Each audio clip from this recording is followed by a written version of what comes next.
Hello दोस्तों, knowledge sprout channel में आपका बहुत बहुत स्वागत है।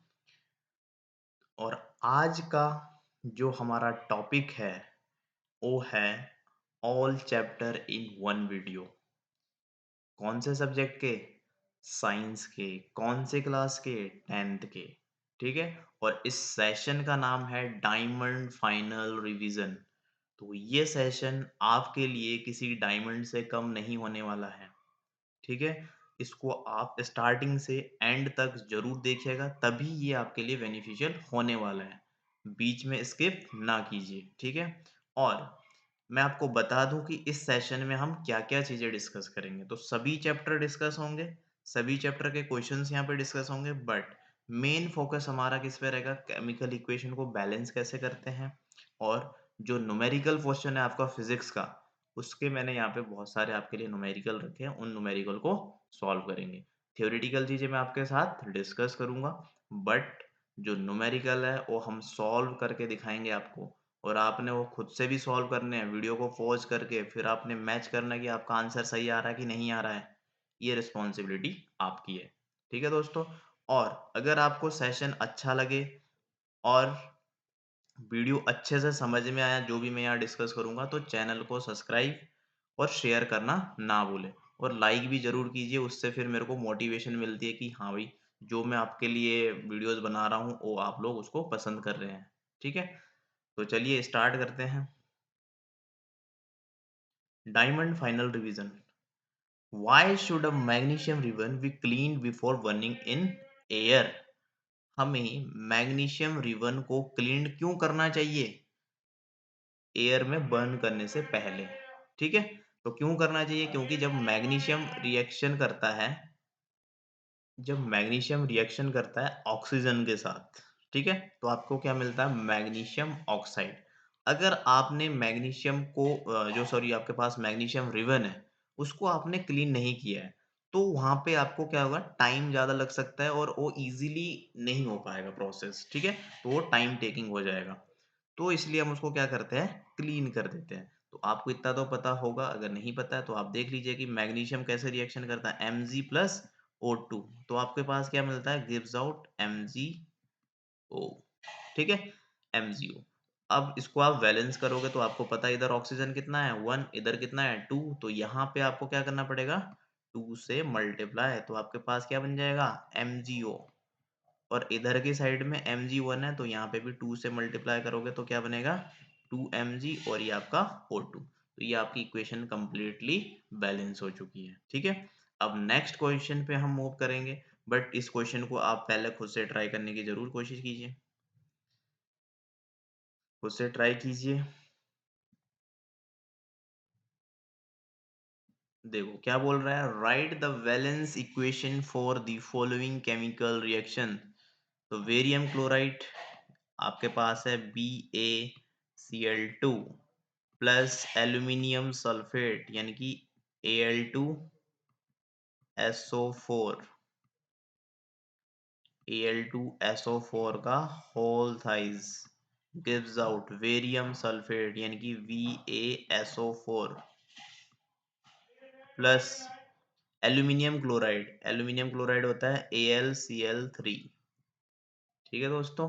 अब इसको आपको बैलेंस करना है, तो आप बैलेंस कैसे करोगे? बेरियम को चेक करो, इधर कितना है बेरियम? 1, यहाँ कितना है? 1। एल्यूमीनियम यहाँ 2 है, यहाँ पे 1 है, तो 2 से मल्टीप्लाई कर दो। ठीक है? अब 2 से मल्टीप्लाई करने के बाद यहाँ पे क्लोरीन कितना हो गया? 6। तो इसका मतलब यहाँ से फिर 3 पे करना पड़ेगा। अगर आप नहीं करोगे तो यहाँ पे क्लोरीन 2 है और इधर 6 हो गया था, तो 6 करने के लिए 3 से फिर मल्टीप्लाई करना पड़ेगा। अब देखो बैलेंस है कि नहीं है? अभी नहीं है, क्यों? अब बेरियम कितने हो गए? 3। तो यहाँ पे 3 से मल्टीप्लाई कर दो। अब चेक कर लो, बेरियम 3, क्लोरीन 6, एल्यूमीनियम 2, एल्यूमीनियम 2। यहाँ पे देखो सल्फर 3, बिल्कुल सल्फर 3 है। ऑक्सीजन यहाँ पे 12 है, यहाँ पे भी ऑक्सीजन 12 है। तो ये आपकी इक्वेशन बैलेंस हो गई। सोडियम प्लस वाटर, तो सोडियम प्लस वाटर क्या होता है आपका? H2O। ठीक है? गिव्स आउट सोडियम हाइड्रोक्साइड, तो यानी कि NaOH। Plus hydrogen, hydrogen H2, इसको भी बैलेंस करना पड़ेगा। क्यों? ऑक्सीजन यहाँ पे 1 है, यहाँ पे 1 है, बट हाइड्रोजन यहाँ 2 है और राइट हैंड साइड में 3 है, तो इसको बैलेंस करने के लिए क्या करना पड़ेगा? हम क्या करते हैं, यहाँ पे 2 से मल्टीप्लाई कर देते हैं। 2 से मल्टीप्लाई करा तो यहाँ पे कितना हो गया हाइड्रोजन? यहाँ पे हो गया आपके पास 4 और यहाँ पे तभी भी 3 है। तो अगर मैं क्या करता हूँ, यहाँ पे भी 2 से मल्टीप्लाई कर देता हूँ। तो 2 से मल्टीप्लाई करने पे देखो क्या हो गया, ऑक्सीजन यहाँ 2 हो गया, यहाँ पे भी ऑक्सीजन 2 हो गया, हाइड्रोजन यहाँ 2 प्लस 2 4। अब इधर देखो सोडियम यहाँ 1 है, यहाँ सोडियम 2 हो गया, तो यहाँ पे भी सोडियम को बैलेंस करने के लिए 2 से मल्टीप्लाई कर दो। ठीक है, तो आपके पास क्या होगी, ये कंप्लीट बैलेंस इक्वेशन आ गई है। नेक्स्ट क्वेश्चन पे मूव करते हैं। Write a balanced chemical equation with state symbol for the following reactions. तो solution of barium chloride and sodium sulfate in water react to give insoluble barium sulfate and the solution of sodium chloride. तो देखो solution of barium chloride, तो barium chloride आपको पता है BaCl2 and sodium sulphate यानी कि Na2SO4 gives out react to give insoluble barium sulfate, तो यहाँ पे क्या बन रहा है BaSO4 barium sulfate plus sodium chloride NaCl। ठीक है, अब इसको भी हम क्या करेंगे, बैलेंस करेंगे। बेरियम इधर 1 है, इधर 1 है, क्लोरीन इधर 2, क्लोरीन इधर 1 है, तो 2 करने के लिए हमको यहाँ पे 2 से मल्टीप्लाई करना पड़ेगा। ठीक, क्योंकि सोडियम यहाँ पे भी 2 है। सल्फेट, सल्फेट इधर आपका 1 है, या ऐसे भी बोल सकते हैं सल्फर इधर 1, इधर 1, O इधर 4, इधर भी 4, तो ये कंप्लीटली बैलेंस हो गई है। ठीक है, नेक्स्ट पे मूव करते हैं। Sodium hydroxide solution in water, sodium hydroxide solution in water, तो सोडियम हाइड्रोक्साइड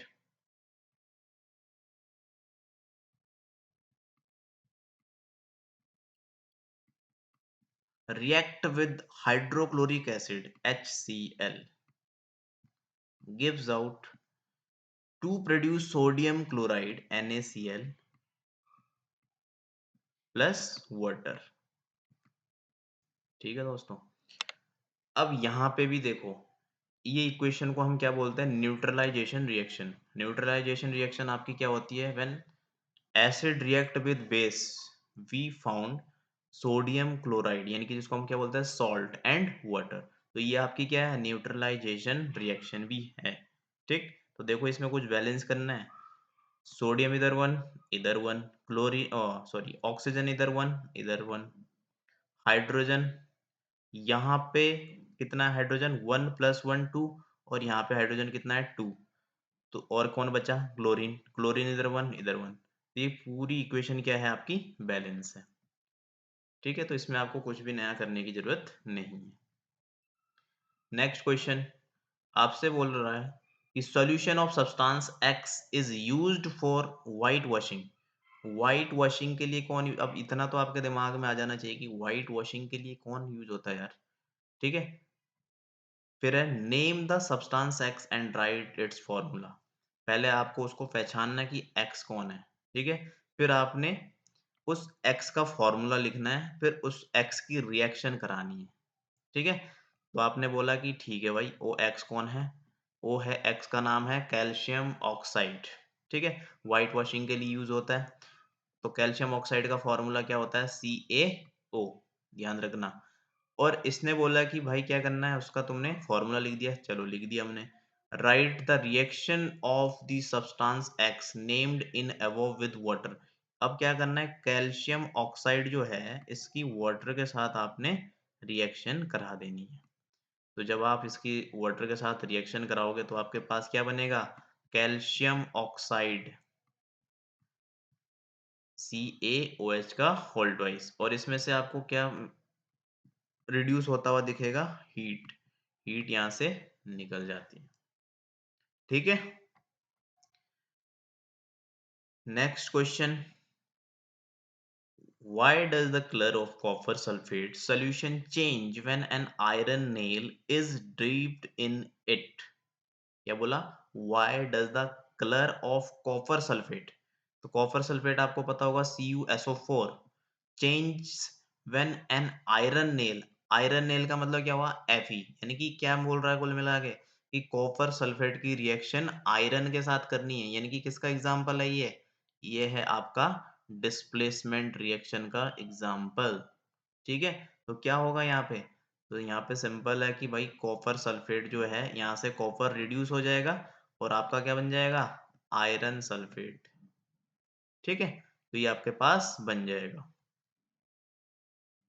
अब इसने ये आपसे पूछा था कि why does the colour copper sulphate solution change, अब ये चेंज क्यों होता है, तो आपको देखो ये तो आपने समझ गए कि डिस्प्लेसमेंट रिएक्शन है। ठीक है, in this reaction iron has displaced और removed another element copper from copper sulphate solution.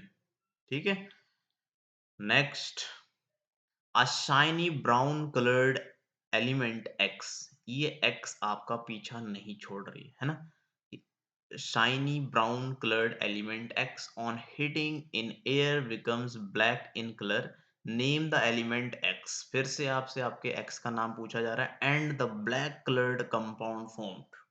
ठीक है, तो अब की बार ये क्या बोल रहा है कि कैसा कंपाउंड बनाएगा, वो बोल रहा है कि कलर कैसा होगा भाई, उसका ब्लैक कलर होगा।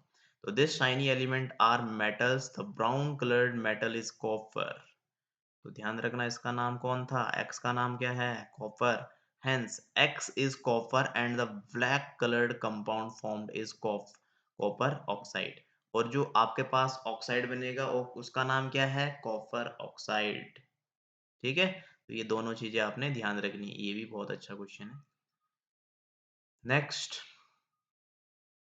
identify the substance that are oxidized and the substance that are reduced in the following reaction, इसमें आपको ये आइडेंटिफाई करना है कि कौन यहाँ पे ऑक्सीडाइज हो रहा है और कौन यहाँ पे रिड्यूस हो रहा है, तो इसको हम क्या बोलते हैं, जहाँ पे दोनों प्रोसेस एक साथ होते हुए दिखते हैं आपको, रेडॉक्स रिएक्शन।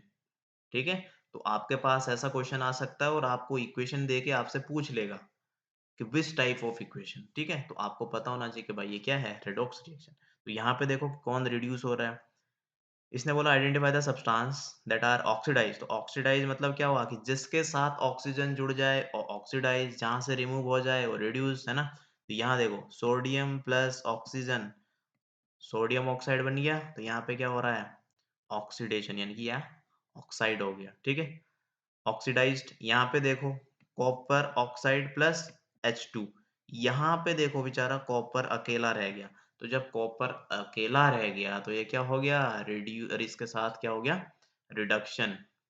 ठीक है, ये रिड्यूस हो गया और जिसके साथ ऑक्सीजन लग गया वो ऑक्सीडाइज हो गया, यानी कि H2O, तो यहाँ पे हाइड्रोजन क्या हो गया, ऑक्सीडाइज हो गया, क्यों, इसके साथ आपकी ऑक्सीजन गैस लग गई।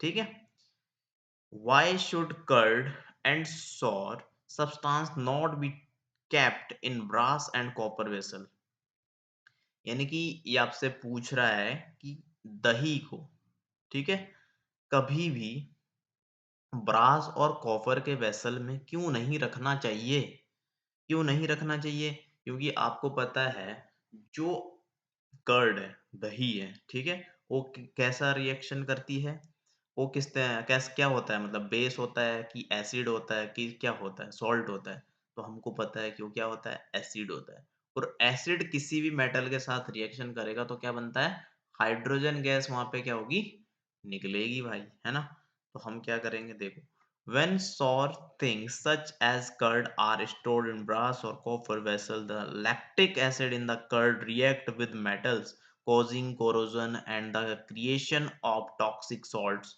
that cannot be digested. If such compounds are stored in brass or copper vessel, the acid will react and corrode in container। ठीक है, तो इसलिए हम कभी भी दही को नहीं रखते ऐसे वेसल्स में। ठीक, next question, which gas is usually liberated when, अभी ये क्वेश्चन मैंने अभी बता दिया था मैंने इसका आंसर, बट फिर भी आप एक बार समझो खुद से, which gas is usually liberated when an acid reacts with a metal, acid react कर रहा है मेटल के साथ, illustrate with an example how will you test for the presence of this gas. तो आपको पता है कि भाई जब भी कोई मेटल एसिड के साथ रिएक्शन करता है तो कौन सी गैस लिबरेट होती है? हाइड्रोजन, जो कि मैंने इससे ऊपर वाले क्वेश्चन में भी बोला था। ठीक है, तो आपको यहाँ आप देख पा रहे होंगे, when an acid react with a metal it liberate hydrogen gas. यानी कि जिंक ने क्या किया, रिएक्शन किया HCl के साथ, तो क्या बना? जिंक क्लोराइड, और हाइड्रोजन गैस निकल गई। To test the presence of hydrogen gas, bring a burning splinter near the mouth of the test tube where the gas is released. The matchstick bumps with pop sound. ठीक है, तो ये बोल रहा है कि टेस्ट कैसे करोगे, तो टेस्ट आप ये टेस्ट आप अपने घर पे भी कर सकते हैं, बहुत ही सिंपल सा टेस्ट है। ठीक, next, metal compound A reacts with dilute hydrochloric acid to produce effervescence. The gas evolve extinguishes a burning candle. Write a balanced chemical equation for the reaction if one of the compounds form is calcium chloride। इसका मतलब आपको क्या करना है, एक reaction लिखनी है इस पूरे प्रोसेस के लिए। तो सिंपल सी बात है, कैल्शियम कार्बोनेट जब रिएक्शन करता है किसी एसिड के साथ, और एसिड कौन सा यहाँ पे? हाइड्रोजन क्लोराइड, जिसको हम क्या बोलते हैं? Hydrochloric acid. तो आपके पास क्या बनेगा? कैल्शियम क्लोराइड और CO2 गैस और वाटर। ठीक है, next, how is the concentration of hydroxide ion OH negative? ये OH यहाँ पे होना है दोस्तों, ठीक है, ऐसे में मत समझना, ये OH नेगेटिव है। ठीक, affected when excess base is dissolved in solution of sodium hydroxide।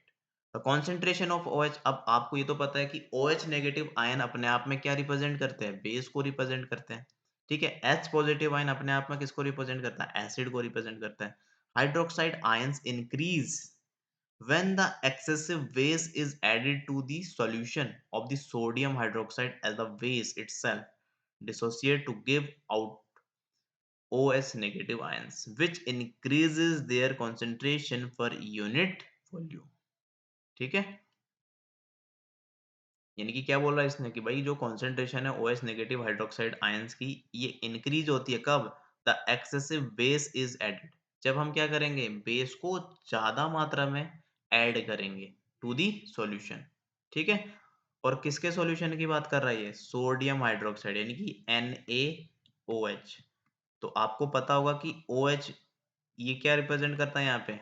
OH negative ion, यानी कि बेस को। तो हमको पता भी है कि सोडियम हाइड्रोक्साइड अपने आप में क्या है? स्ट्रॉन्ग बेस है। ठीक है, नेक्स्ट, व्हाई डू HCl यानी कि hydrochloric acid, HNO3, nitric acid etcetera show acidic characters in aqueous solutions while solution of compounds like alcohol and glucose do not show acidic character? ठीक है, तो इसका solution आपको देखो, like HCl, HNO3 get ionized in aqueous solution and due to the presence of H positive ions they show acidic characters। तो ये मैंने आपको पहले भी बोला है कि एसिड वही होगा जिस कंपाउंड में H पॉजिटिव आयंस प्रेजेंट होंगे। जहां पे H पॉजिटिव आयंस नहीं है तो फिर वो एसिड नेचर रिप्रेजेंट कैसे कर सकता है? ठीक है, while solution of compounds like alcohol and glucose do not form any such ions, so they do not show acidic character। क्योंकि उसमें एसिडिक कैरेक्टर नहीं है तो वो कैसे शो कर देंगे? ठीक है, इसने बोला while solutions of compound like alcohol and glucose, alcohol आप कोई सा भी अल्कोहल ले लो, जैसे हम बोलते हैं C2H5OH। ठीक है, तो यहाँ पे आप देख पा रहे होंगे क्या आ रहा है लास्ट में? OH। ठीक, ग्लूकोज का फॉर्मूला होता है C6H12O6। ठीक, तो ये भी क्या करता है? ये भी एसिडिक नेचर रिप्रेजेंट नहीं करता है। Next, Why does dry HCl gas not change the color of the dry litmus paper? Dry HCl, it does not dissociate to give H positive ions. तो यानी कि अगर H पॉजिटिव आयन आपका dissociate नहीं हो रहा है तो acid dissociate to give ions only in the aqueous solution. In this, HCl is not in the aqueous form nor the litmus paper is wet. So the color of the litmus paper does not change. Simple सी बात है, अगर वो wait है ही नहीं तो litmus paper पे तो हम क्या करते हैं, हम सॉल्यूशन के थोड़े थोड़े ऐसे ड्रॉप्स डालते हैं, तब हमको पता चलता है कि लिटमस पेपर का कलर चेंज हो रहा है कि नहीं हो रहा है। अगर कलर चेंज हो रहा है, हमने बोला कि भाई रेड टू ब्लू हो गया या ब्लू टू रेड हो गया, तभी तो हम बता पाएंगे कि एसिड है कि बेस है। जब वो चेंज ही नहीं हो रहा है तो हम कैसे बता देंगे? ठीक है। Next, you have two solution A and B. आपके पास दो सॉल्यूशन है ए और बी। ध्यान से देखना इस क्वेश्चन को। The pH of solution A is 6 and pH of solution B is 8. Which solution has more hydrogen ion concentration? इन दोनों में से हाइड्रोजन आयन concentration किसकी ज्यादा है? Which of this is acidic and which one is basic? तो simple सी बात है, आपको pH स्केल पता होगा। पीएच स्केल में यहाँ बीच में आपका 7 रहता है। 7 से जितने भी आपके लेफ्ट हैंड साइड में हैं वो आपके सारे एसिड होते हैं। 7 के राइट हैंड साइड में जितने भी हम नंबर्स लिखते हैं, कहाँ तक लिखते हैं? 14 तक। इससे ज्यादा तो हम लिखते नहीं है। तो 7 टू 14 और इधर मैक्सिमम 0 तक। तो 0 टू 7, 7 टू 14। तो 0 से 7 के बीच के जितने भी आपके यहाँ पे नंबर है वो सारे क्या रिप्रेजेंट करते हैं? Acidic nature. 7 और 14 के बीच में आपका क्या रिप्रेजेंट होता है? Base nature. ठीक है। तो देखो यहाँ पे यू हैव टू सॉल्यूशन। एक का है आपका पीएच 6, दूसरे का है 8। तो अगर 6 पीएच है, इसका मतलब वो किधर होगा? इधर। तो 6 वाला क्या है आपका? एसिड है। और जो 7 और 14 के बीच में यानी कि 8, ये आपको क्या रिप्रेजेंट करेगा? Basic nature. ठीक है। और मोर हाइड्रोजन कॉन्सेंट्रेशन किसकी होगी? जिसका पीएच 6 है, क्योंकि हाइड्रोजन कॉन्सेंट्रेशन वही रिप्रेजेंट करता है जो एसिडिक नेचर का होता है। अगर OH नेगेटिव की बात करता हो तो हम क्या बोलते हैं? बेस है। ठीक है। Next, under what soil condition do you think a farmer would treat the soil of his field with quick lime calcium oxide or slacked lime calcium hydroxide और chalk calcium carbonate? ठीक है। तो आपसे ये question पूछ रहा है और ये क्वेश्चन बहुत ही इम्पोर्टेंट क्वेश्चन है, क्योंकि ये पहले भी प्रीवियस ईयर में आ चुका है। If the soil is acidic in nature which is not suitable for agriculture. Simple सी बात है, अगर सोइल का नेचर ज्यादा एसिडिक हो जाता तो सुइटेबल नहीं होता एग्रीकल्चर के लिए। Then the farmer would treat the soil with quick lime. तो फार्मर इसको किससे ट्रीट करेगा? क्विक लाइम से, जिसको हम क्या बोलते हैं? Calcium oxide. और स्लैक्ट लाइम कैल्शियम हाइड्रोक्साइड और चौक कैल्शियम कार्बोनेट। ठीक है। What is the common name of the compound CaOCl2? तो इसका नाम बताओ। इसका कॉमन नेम क्या होता है भाई? CaOCl2। तो आपको पता होगा ब्लीचिंग पाउडर। घरों में हम इसको किससे यूज करते हैं? Bleaching powder. ठीक है। Bleaching powder. और इसी क्वेश्चन को आपसे अगर पूछ लिया, what is the chemical name of bleaching powder, तो आप क्या बोलोगे? Calcium hypochlorite. कैल्शियम हाइपोक्लोराइट आपका क्या होता है? इसका केमिकल नेम होता है। ठीक है। और कॉमन नेम आपका क्या होता है? Bleaching powder. नेक्स्ट है, name the substance which one treatment with chlorine yields bleaching powder. तो इसका नाम क्या होता है? ड्राई स्लैक्ड लाइम, जिसको हम क्या बोलते हैं? कैल्शियम ऑक्साइड या फिर calcium hydroxide on treatment with chlorine yields bleaching powder. ठीक है।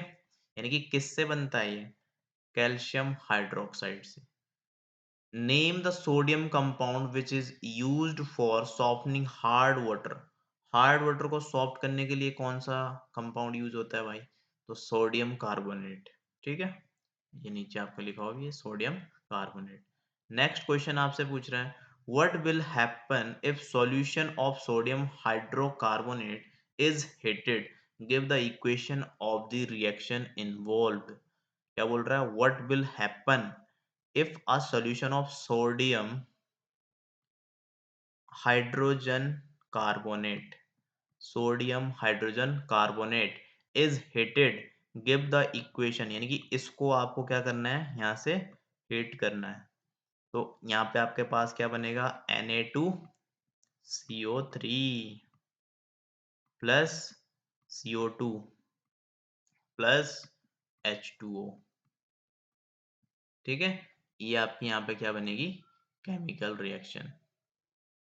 Next, right an equation two show the reaction between plaster of Paris and water.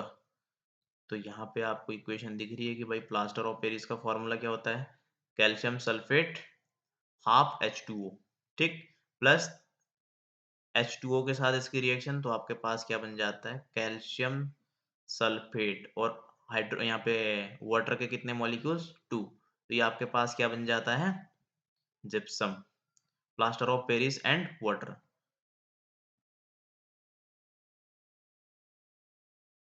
Next, give an example of metal which is a liquid at room temperature, can be easily cut with a knife, is the best conductor of it। तो ये चार आपको अलग अलग question दिए हैं। तो पहला क्वेश्चन आपसे पूछा है कि आपको ऐसे मेटल का एग्जांपल देना है जो रूम टेम्परेचर पे भी लिक्विड रहती है, तो उसका नाम क्या होता है, मरकरी।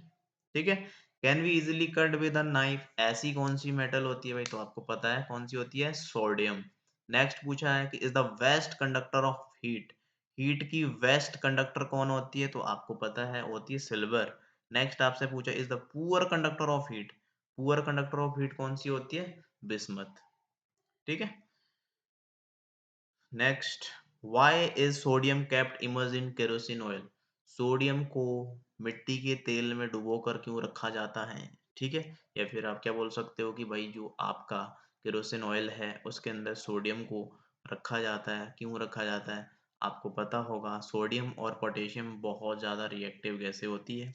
ठीक है, वो गैस, सॉरी मेटल्स, ठीक है, बहुत ही रिएक्टिव मेटल्स होती है, इसलिए हम इनको क्या करते हैं, इनको प्रिवेंट करने के लिए उनको केरोसिन ऑयल में डुबो के रखते हैं। ठीक है, अगर ये ऑक्सीजन के कांटेक्ट में आ गई तो तुरंत रिएक्शन कर देगी। ठीक है, तो ये बात आपको ध्यान रखनी है। Next question, which gas is produced when dilute hydrochloric acid is added to reactive metal, write the chemical reaction when iron react with dilute H2SO4। तो सिंपल सी बात है कि जब आयरन की रिएक्शन किसके साथ होती है, H2SO4 के साथ, तो यहाँ पे आप देख पा रहे होंगे, तो क्या बनता है, आयरन सल्फेट। आपके पास क्या बनेगा, आयरन सल्फेट, और हाइड्रोजन गैस यहाँ से क्या हो जाएगी, बाहर निकल। ठीक, next, what chemical process is used for obtaining a metal from its oxide? The chemical process which is used for obtaining metal from its oxide is known as reduction. ठीक, why do ionic compounds have high melting point? तो ये question आपका है, why do ionic compounds have high melting points? दोस्तों मैं आपको बता दूं, यहाँ थोड़ा डॉगी है ना, वो परेशान करता है। ठीक है, तो sorry for that.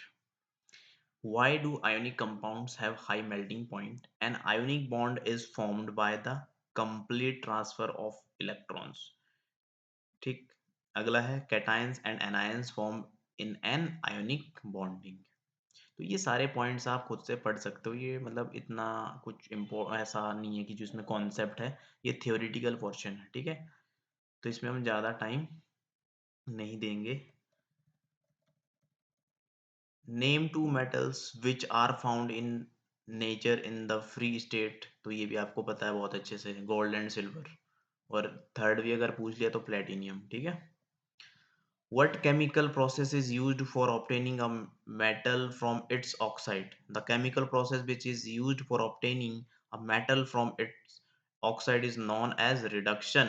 In this process metal oxide are reduced to the respectively। ठीक है, for example zinc oxide is reduced to metallic zinc by heating with carbon। which metal do not corrode easily, कौन सा metal है जो easily corrode नहीं होता, and what are alloys?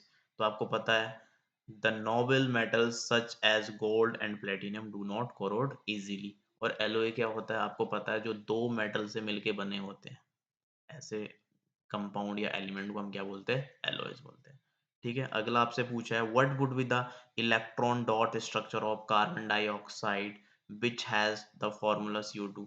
तो आपको मैंने यहाँ पे बना के दिखाया है, बट आप इसको एक बार फिर से देख लीजिए। सबसे पहले आपने क्या करना है, यहाँ पे ऑक्सीजन कितने हैं, दो। तो दो एलिमेंट आप ऐसे लिख लो, बीच में किसको लिखो, जो सिंगल है, क्लोरीन और कार्बन, सॉरी। ठीक है, आप अब यहाँ पे क्या करोगे कि आपको ये पता होना चाहिए कि किसके बैलेंस इलेक्ट्रॉन कितने कितने हैं। कैसे, आपको ये पता होगा K, L, M और N। ठीक है, ऑक्सीजन, इसका एटॉमिक नंबर कितना होता है, 8। तो हम इसको लिखते कैसे हैं, इसके अंदर कितने होते हैं, 2, और L में कितने आने चाहिए, 8। बट जब हमने बोला कि भाई ऑक्सीजन का एटॉमिक नंबर ही कितना है, 8 है, तो 2 मैं ऑलरेडी फिलअप कर चुका हूँ, तो कितने बचेंगे, 6। तो इसको कितने और चाहिए, 2। तो इसके वैलेंस इलेक्ट्रॉन कितने हो गए, 2। ठीक, यहाँ पे अगला कार्बन, कार्बन का एटॉमिक नंबर कितना होता है, 6। ठीक, तो 6 को मैं कैसे लिखूंगा, 2, और यहाँ पे क्या आएगा, 4। तो इसको कितने चाहिए, ऑक्टेट कंप्लीट करने के लिए, ऑक्टेट कंप्लीट करने के लिए इसको चाहिए आपके 4 एलिमेंट। ठीक है, तो आपको 4 इलेक्ट्रॉन कौन देगा, ये डिपेंड करता है। ठीक है, तो इसलिए हम बोलते हैं कि भाई जो कार्बन है ये सबसे ज्यादा वर्सेटाइल है। ठीक है, इसीलिए ऑर्गेनिक केमिस्ट्री में बहुत ज्यादा यूज होता है। तो देखो यहाँ पे ये आपका ऑक्सीजन है, कार्बन है, ऑक्सीजन है। ठीक है, तो जो मैंने यहाँ बना के दिखाया वही मैं यहाँ पे आपको दोबारा बना के दिखाता हूँ। आपने बोला कि इसके बैलेंस शेल में, इसके शेल में कितने हैं ऑक्सीजन के, कि भाई इसके 6 है और इसको 2 की जरूरत है, तो लिख दो यहाँ पे ऐसे 1 2 3 4, और इधर 2 लिख दो। फिर सेम यहाँ पे भी 1 2 3 4 और 2 यहाँ पे लिख दो। कार्बन को थोड़ा डिफरेंट तरीके से रिप्रेजेंट कर दो, 1 2 3 और 4। ठीक है, अब हमने क्या करना है, इसको कितने चाहिए भाई, इसको चाहिए है 2 इलेक्ट्रॉन, तो हमने इसको ऐसे कर दिया। और यहाँ पे आपको कितने चाहिए, ऑक्सीजन को, इसको भी 2 चाहिए। तो देखो आप काउंट करो, 1 2 3 4 5 6 7 8। ठीक, अब कार्बन को कितने चाहिए, इसको चाहिए टोटल 4, तो 2 इस वाले ऑक्सीजन से, 2 इस वाले से। तो क्या करेंगे, तो आपके पास टोटल कितने हो गए, इसके भी 8 हो गए, इसके भी 8 हो गए, इसके भी 8 हो गए। तो इसको आप ऐसे भी रिप्रेजेंट कर सकते हो कि भाई ऑक्सीजन ने कितने दिए, 2 इलेक्ट्रॉन, इसने कितने लिए, 2। तो देखो इसको हम क्या बोलते हैं, कोवलेंट। कौन से, यहाँ पे सिंगल डबल डबल, क्योंकि 2 2 इलेक्ट्रॉन की शेयरिंग हो रही है तो डबल बॉन्ड, एक की होगी तो सिंगल बॉन्ड, 3 3 की होगी तो ट्रिपल बॉन्ड। 3 इलेक्ट्रॉन से ज्यादा कोई भी शेयरिंग नहीं होने वाली है। ठीक है, मैक्सिमम कितनी होती है, 3। Next, what are the two properties of carbon which lead to the huge number of carbon compound we see around us? The two properties of carbon which lead to huge number of compounds. तो पहला है catenation। ठीक है, catenation means carbon atoms have the tendency to link with one another through covalent bonds। मतलब क्या कहना चाह रहा है, जैसे मैं बोलूंगा प्रोपेन ब्यूटेन, तो ये सब ऐसे बनते हैं ना, जैसे 3 कार्बन है, प्रोपेन, 4 हो गया ब्यूटेन, 5 हो गया पेंटेन। तो फर्स्ट पॉइंट का मतलब ये है। सेकंड क्या बोल रहा है, टेट्रावैलेंसी, कार्बन हैज बैलेंस 4, इसकी वैलेंसी 4 होती है, हमको पता है। So it capable of bonding with 4 other atoms. सही बात है कि अगर इसके पास 4 की टेंडेंसी है तो ये इस तरीके से किसी के साथ भी रिएक्शन कर सकता है। ठीक है, नेक्स्ट,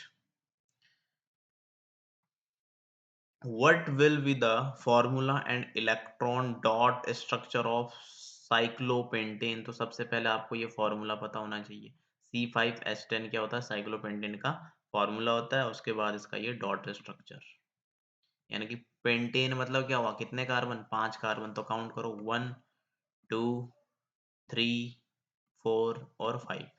ठीक है, और साइक्लो क्यों बोला? क्योंकि एक साइकिल बन रहा ना पूरा, ऐसे बनाओ पेंटेन, यानी कि 5, इसको आप पेंटागन भी बोलते थे। 1 2 3, अब आपको कितने और चाहिए?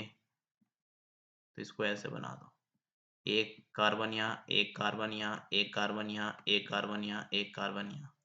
ठीक है, तो देखो 1 2 3, 1 2, तो इसको और कितने चाहिए यहाँ पे?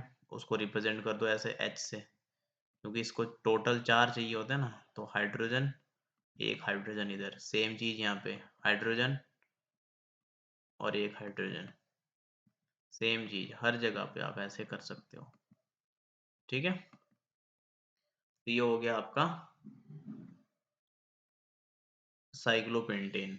नेक्स्ट है, why is the conversion of ethanol to ethanoic acid and oxidation reaction? The conversion of ethanol to ethanoic acid is as follows। तो ये आपके पास है CH3CH2OH इथेनॉल, और इसकी रिएक्शन जब किसके साथ होती है? एल्कलाइन, यानी कि KMnO4। ठीक, तो आपके पास क्या बन जाता है? Acetic acid.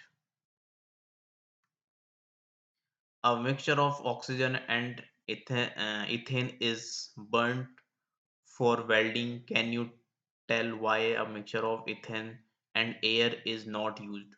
When ethane is burned in air, incomplete burning takes place and produce sooty flame due to limited supply oxygen।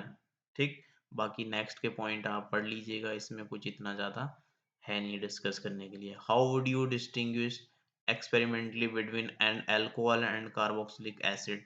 तो यहाँ पे भी आप सबसे पहले आपको ये पता होना चाहिए कि अल्कोहल कौन सा लेना है और कार्बोक्सिलिक एसिड। ठीक है, तो सिंपल है कि आप क्या करोगे, पहले लिटमस टेस्ट करोगे, और इसमें क्या करोगे, 2 ml of alcohol and carboxylic acid in test tube, put a drop of blue litmus in each test tube liquid which shows no effect alcohol, whereas the liquid which turns red is a carboxylic acid।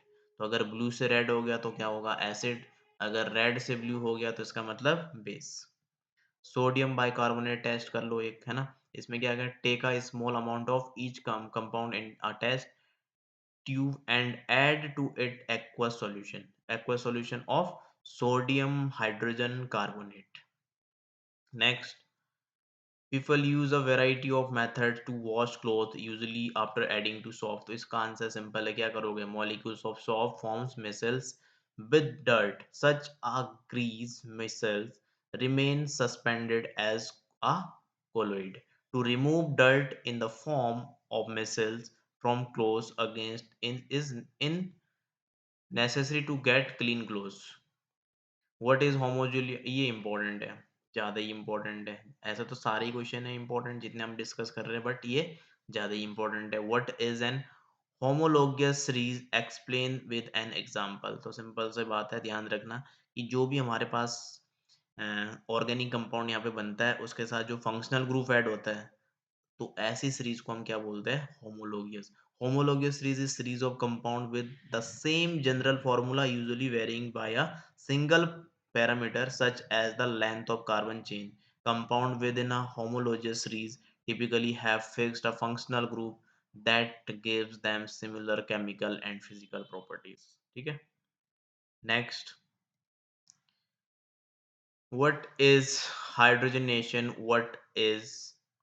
What is its industrial application? Hydrogenation is the chemical reaction between hydrogen and other compound।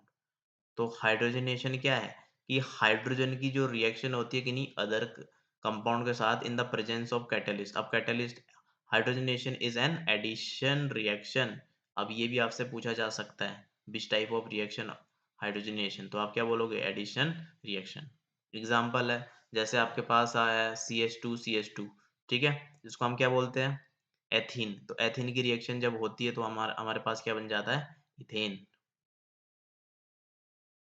ठीक, और इसके industrial application भी है। Hydrogenation is used in many industrial applications, for example in petrochemical industry hydrogenation is used to convert alkanes into alkenes. ठीक है, तो ये सब इसके क्या है? इंडस्ट्रियल यूज है। What are outside raw materials used for by an organism? All the organism depend on the environment for the their needs. ठीक है, What process would you consider essential for maintaining life? All the living organisms perform life maintaining process called life process. It include various mechanism essential for the survival organisms. तो ये बहुत आपके लिए easy question है, ठीक है। What is the role of acid in our stomach? तो बताइए।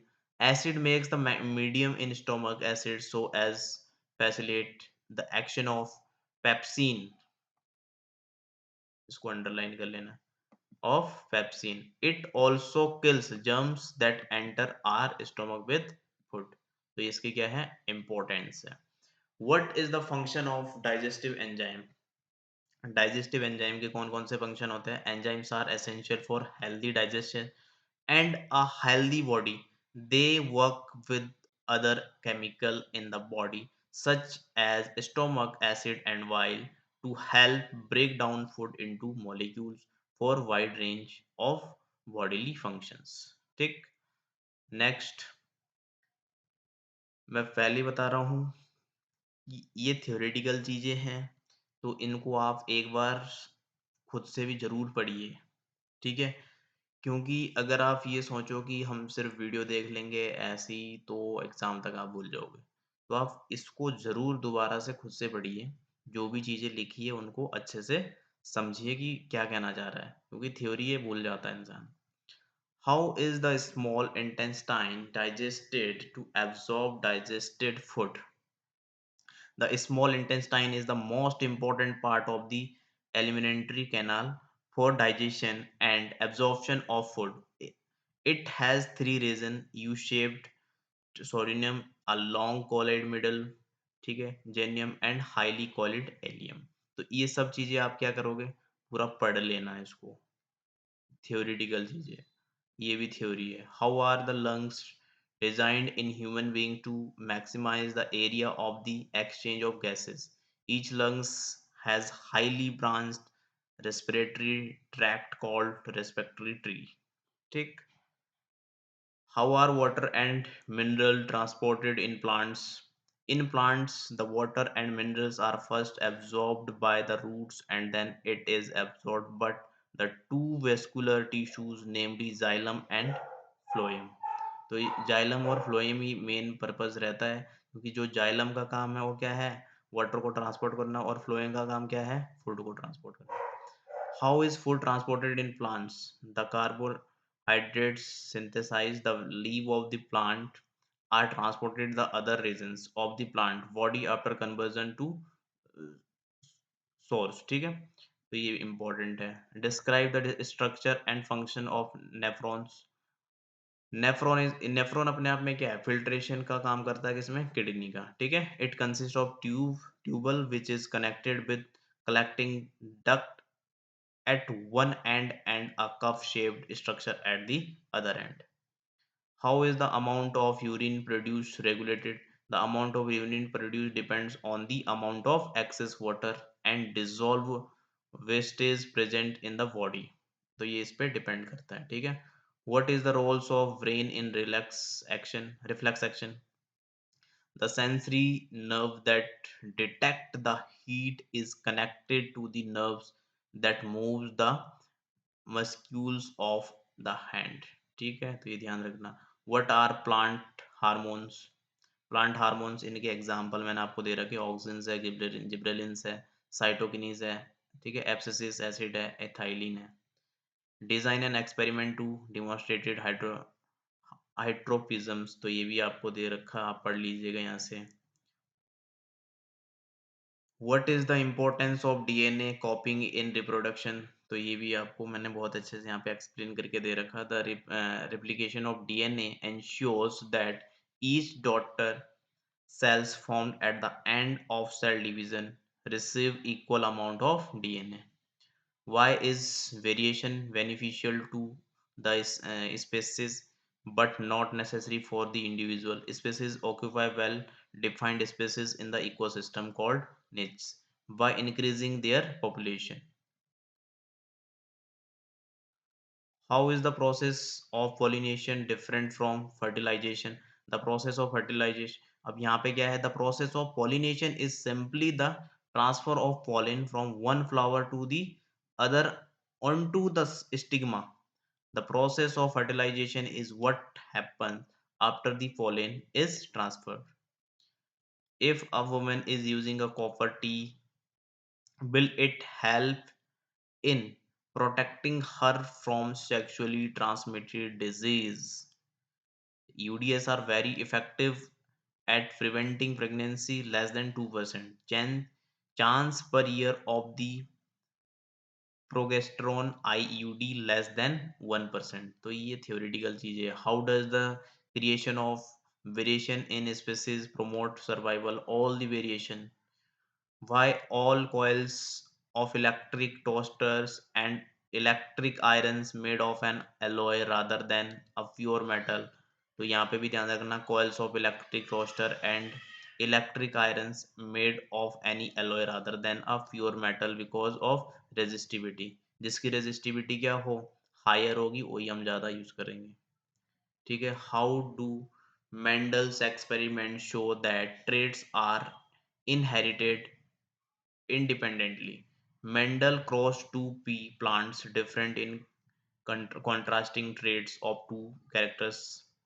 ठीक है. Hybrid cross. He crossed a pea plant having yellow colored and round seeds with another pea plant having green colored and wrinkled seed. तो ये आपको पता है कि F1 क्या रिप्रेजेंट करता था, F2 क्या करता था, जो एक पूरी टेबल रहती थी, है ना. नेक्स्ट, ये भी थ्योरी है. How is the sex of the child determine in human being? तो ये आपको पता है, क्रोमोसोम रहते हैं एक्स एक्स और एक्स वाई. ठीक है. तो अगर एक एक्स और एक वाई मिले, एक्स एक्स किस में रहते हैं, फीमेल में, और एक्स वाई किस में रहते हैं, मेल में. यानी कि मेल का एक्स और फीमेल का एक्स तो डॉटर यानी कि गर्ल्स बनेगी. एक्स अगर मेल का, ओ सॉरी, फीमेल का, और वाई आ गया मेल का, तो क्या बनेगा, लड़का. ठीक है, बॉय. अगला क्वेश्चन है, आपसे पूछा है, the radius of curvature of a spherical mirror is 20 centimeter. What is its focal length? तो आपको पता है कि focal length is equals to क्या होता है, r/2. तो r रेडियस ऑफ कर्वेचर कितना दे रखा, 20. इसको डिवाइड करोगे कितना आएगा, 10 सेंटीमीटर. ये आपका आंसर है. Next, name a mirror that can give an erect and enlarged image of an object. तो रहता है आपका concave mirror only can form a magnified image. ठीक है. Why do we prefer a convex mirror as a rear view mirror in vehicles? यानी कि जो हमारे गाड़ियों में शीशे रहते हैं ना लगे हुए पीछे का रियर व्यू देखने के लिए, तो उसमें हम कॉन्वेक्स मिरर ही क्यों यूज करते हैं? तो convex mirror is used real view mirror in the vehicle. Is it having a wide range? इसकी क्या होती है, रेंज रहती है, wide range of view formed a virtual erect and diminished image. ठीक है. नेक्स्ट है न्यूमेरिकल. तो न्यूमेरिकल को आपको बहुत अच्छे से समझना है. देखो, an object 4 centimetre in size. तो आपको यहाँ पे पहले लिख लेना गिवन डेटा कि आपको क्या क्या गिवन है. ठीक है. क्या क्या चीजें आपको गिवन है, आपको h की वैल्यू दे दी इसने. एन ऑब्जेक्ट 4 सेंटीमीटर है. इसने बोला is placed at 25 centimetre in front of concave mirror. और इसको इसने आपको u की वैल्यू दे दी. u कितनी दे दी, 25. कॉनकेव मिरर तो यानी कि u की वैल्यू माइनस में. और फोकल लेंथ दे रखी है आपको, यानी कि f की वैल्यू भी क्या रहने वाली है आपकी, माइनस में 15 सेंटीमीटर, साइन कन्वेंशन के अकॉर्डिंग. ठीक है. At what distance from the mirror should a screen be placed in order to obtain a sharp image? Find the nature and the size of image. ठीक है. तो सबसे पहले हमको क्या कैलकुलेट करना पड़ेगा, v कैलकुलेट करना पड़ेगा. और उसके बाद हमको क्या कैलकुलेट करना पड़ेगा, m कैलकुलेट करना पड़ेगा. तभी हम ये सारी चीजें बता पाएंगे जो इसने हमसे पूछी है. ठीक है. तो चलिए पहले इसको आप खुद से ट्राई कीजिए. तो चलिए इसका सॉल्यूशन बताता हूँ मैं आपको. तो ये तीन चीजें हमको फाइंड करनी है, v, m और h डैश. ठीक है. ये आपका किस में आएगा, गिवन डेटा में. तो मैं इसको इरेज कर रहा हूँ, आप पहले ये जरूर लिखिए, ये गिवन है. ठीक है. चलो मैं यहीं बगल में लिख देता हूँ. अब हम क्या करेंगे, पहले पहले हमने लिखा गिवन, फिर हम क्या करेंगे, यहाँ पे लिखेंगे सॉल्यूशन. ये गिवन था, और जो ये तीन चीजें किसमें आएगी हमारी, टू फाइंड में. ये हमको फाइंड करना है. और लिखना जरूर, क्योंकि स्टेप मार्किंग होती है। तो given to find solution. Solution में हम क्या करेंगे, सबसे पहले हमें ये पता होना चाहिए कि मिरर के लिए फॉर्मूला क्या होता है, ठीक है। तो आपको पता है 1/v plus 1/u is equals to 1/f। अब आप इसके अंदर इसकी वैल्यूज पुट कर दीजिए। 1/v की वैल्यू हमें नहीं पता, प्लस 1/u, u कितना हमारे पास माइनस का 25, तो -25 is equals to 1/f। f की वैल्यू कितनी है हमारे पास, माइनस का 15, ठीक है। तो ये प्लस अपॉन में माइनस है, तो बीच का साइन क्या हो जाएगा, -1/15, और यहाँ पे आपका ये रहेगा 1/v इज इक्वल्स टू, ये भी माइनस का 1/15, और सॉरी u की वैल्यू 25 है, 15 नहीं, ठीक है। अब क्या करोगे, जो इधर माइनस है उसको राइट हैंड साइड में लेके जाओ, तो 1/v इज इक्वल्स टू क्या होगा, -1/15, जो आपका इधर माइनस है वहां जाके क्या हो जाएगा, प्लस 1/25।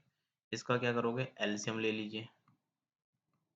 तो एलसीएम इसका कितना आ जाएगा, 15 और 25 का एक साथ ही एलसीएम ले लो।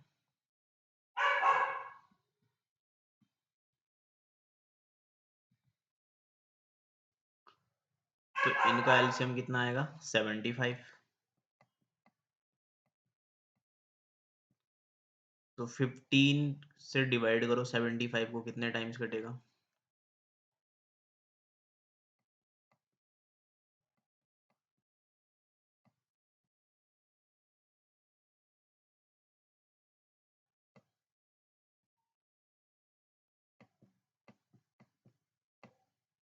और 25 से 3 टाइम। तो यहाँ पे आपके पास कितना आ गया, -2 अपॉन में 75। अब हमको चाहिए तो v है, तो v की वैल्यू क्या हो जाएगी, ये भी अपोजिट हो जाएगा ना, यानी कि 75 अपॉन में 2, और इसके साथ यहाँ पे माइनस का साइन, तो इसको डिवाइड करोगे कितना आएगा, 2 3 जा, इसके आगे माइनस, और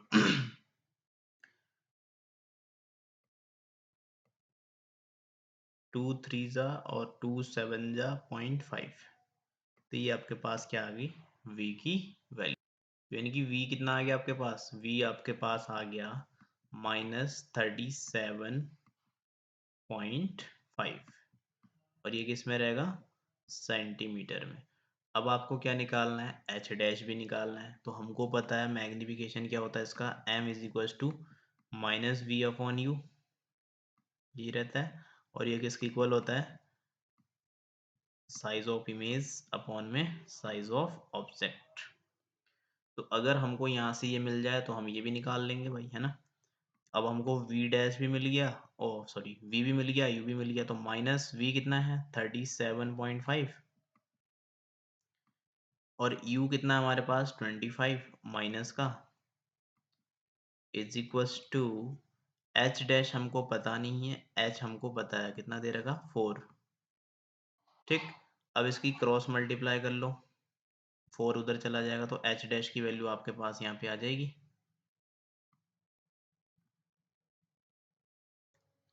तो आपने इसको कैलकुलेट कर लिया होगा, इसके मल्टीप्लाई इसके साथ, फिर 25 से डिवाइड कर दो, तो h डैश कितना आ जाएगा यहाँ से 6 सेंटीमीटर, ठीक है। तो आपके पास h डैश भी आ गया, h आपको दे रखा था, v आपने निकाल लिया, ये दोनों चीजें निकाल दी। अब आपसे इसने और एक चीज और पूछी है, आपसे और क्या पूछा है, find the nature and the size of the image. तो साइज हमने निकाल दिया इमेज का, कितना है 6 सेंटीमीटर।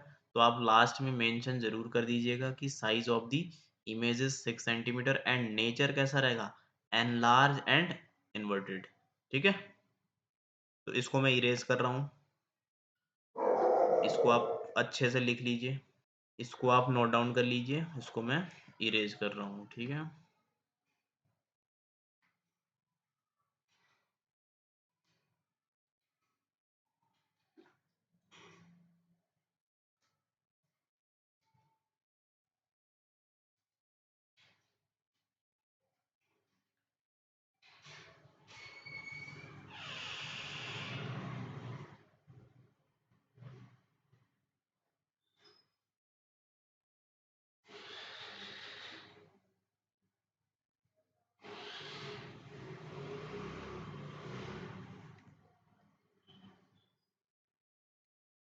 नेक्स्ट क्वेश्चन यहाँ पे क्या बोल रहा है कि अ कॉन्वेक्स मिरर, अब की बार कॉन्वेक्स मिरर दिया है आपको, used for rear view on an automobile has a radius of curvature of 3 meter if a bus is located at 5 meter from this mirror.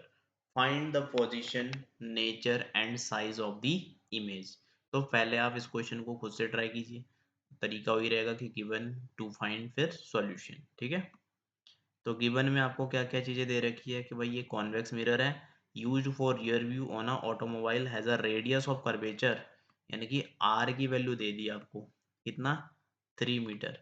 तो आपको यहाँ से क्या निकालना पड़ेगा, एफ, एफ कितना आ जाएगा 1.5, क्योंकि आपको पता ही है F is equal to R by two होता है मीटर। ठीक है, और इसने बोला if a bus is located 5 metre from this mirror, यानी कि यू की वैल्यू भी आपको दे दी।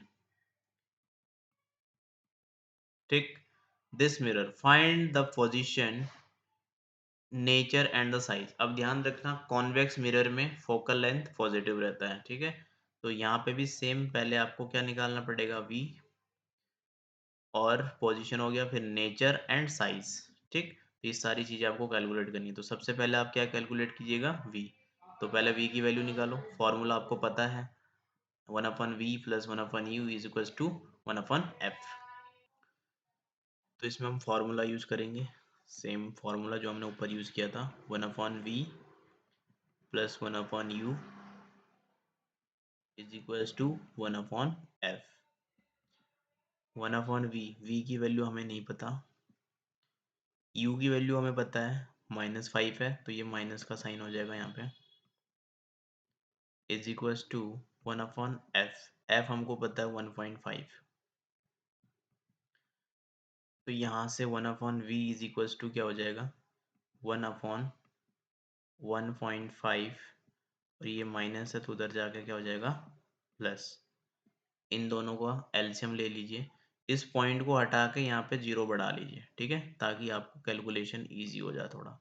यहाँ पे क्या लिख दोगे, 15, 15 वन जा 15, और यहाँ पे सीधा 10 आ जाएगा, प्लस 5 3 जा 15, तो यहाँ 3 आ जाएगा, तो आपके पास कितना आएगा, 13/15।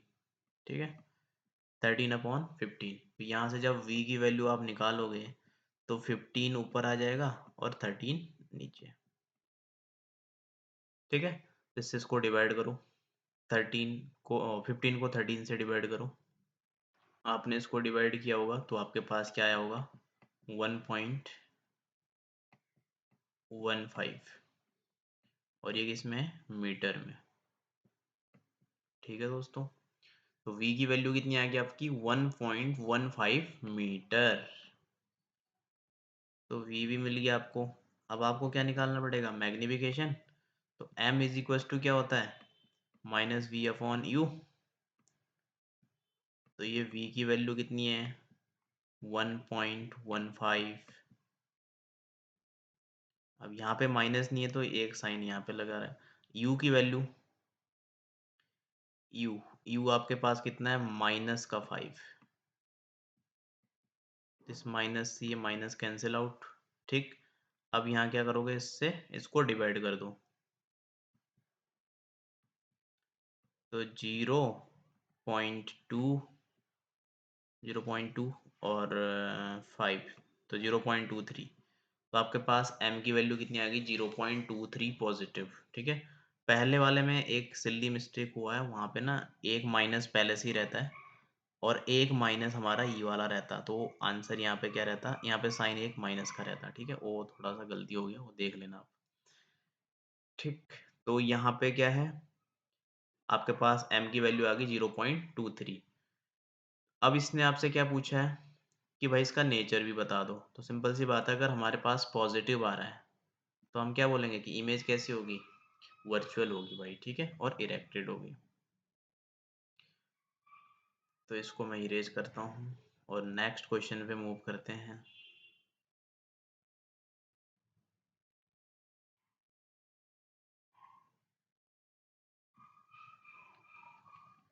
नेक्स्ट क्वेश्चन है आपका, light enters from air to glass having refractive index 1.50, what is the speed of light in the glass?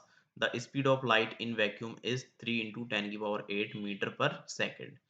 तो हमको पता है फॉर्मूला होता है कि जो आपका रिफ्रैक्टिव इंडेक्स है जिसको हम न्यू से रिप्रेजेंट करते हैं is equals to V upon C, sorry हाँ, सी अपॉन वी। सी मतलब तुम्हारा जो स्पीड ऑफ लाइट है, स्पीड ऑफ लाइट, और जो हमको निकालनी है वेलोसिटी वो अपॉन में रहती है। ये आपका फॉर्मूला है, ठीक है। और यहाँ से आपको क्या करना है, इस v की वैल्यू कैलकुलेट करनी है। तो c अपॉन क्या हो जाएगा, म्यू। अब c आपको कितना दे रखा है ये आपको पहले से पता होता है, 3 और इसकी पावर 8 अपॉन में ये आपको कितना दे रखा, 1.5 रिफ्रैक्टिव इंडेक्स। तो यहाँ डेसिमल है, डेसिमल को हटाओ, यहाँ पे एक जीरो बढ़ा दो, तो 15 1 जा 15, 15 2 जा 30। तो ये आपकी वैल्यू कितनी आएगी, 2, और ये यहाँ हो जाएगा 10 की पावर 8, ठीक है। तो यानी कि आपके पास v की वैल्यू कितनी आएगी, 2 10 की पावर 8 मीटर पर सेकेंड। ये 2 मार्क्स का क्वेश्चन है। नेक्स्ट क्वेश्चन,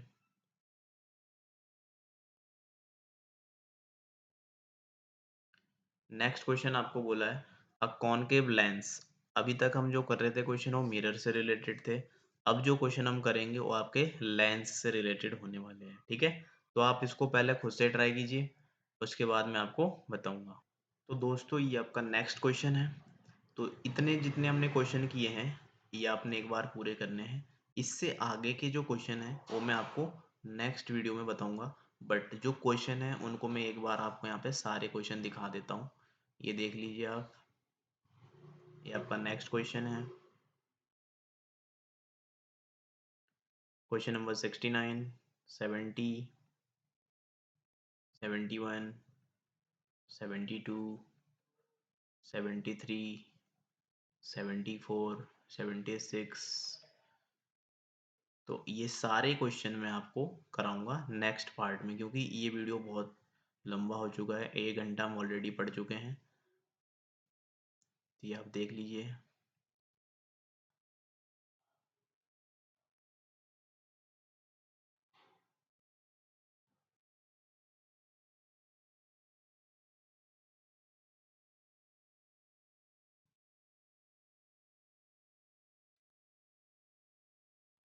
तो ये आपका लास्ट क्वेश्चन है, क्वेश्चन नंबर 105। तो अगर आपको वीडियो पसंद आया हो तो लाइक और सब्सक्राइब करना ना भूलें। और ये जितने भी क्वेश्चंस हैं ये भी मैं आपको सारे बताऊंगा, बट बताऊंगा तभी जब आप पहले वाले वीडियो के रिस्पॉन्स दोगे मुझे। उसके बेसिस पे ही मैं आपको नेक्स्ट वाले जो क्वेश्चन है वो मैं आपको सारे करके दिखाऊंगा, ठीक है दोस्तों।